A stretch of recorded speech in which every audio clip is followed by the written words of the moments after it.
Bonsoir, Monsieur le Président. Bonsoir. Vous avez choisi de vous exprimer dans les 20 heures de nos deux chaînes pour clarifier votre position sur notre engagement aux côtés de l'Ukraine. Alors, le 26 février, après une conférence internationale, vous avez sidéré tout le monde en refusant d'exclure l'envoi de troupes occidentales en Ukraine. Vous avez quelques jours plus tard appelé les Européens à ne pas être lâches. Enfin, vous avez affirmé qu'il n'y avait aucune limite, aucune ligne rouge au soutien français à Kiev. Alors, est-ce qu'on a bien compris? Est-ce que vous envisagez d'envoyer des troupes occidentales françaises en Ukraine? Bonsoir et bienvenue. Vous êtes assis devant moi. Est-ce que vous êtes debout? Non. Est-ce que vous excluez de vous lever à la fin de cette interview? Bien sûr, vous n'allez pas l'exclure. On est même sûr de le faire. Voilà.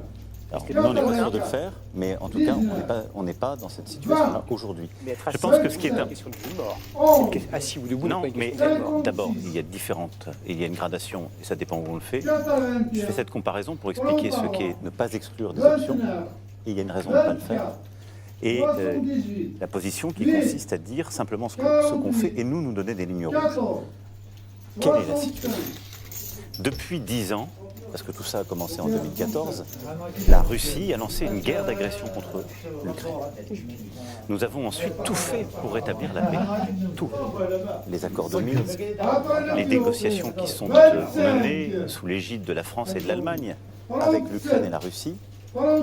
Ici même, s'est tenu dans cette salle le seul rendez-vous entre le président Zelensky et le président Poutine le 9 décembre 2019.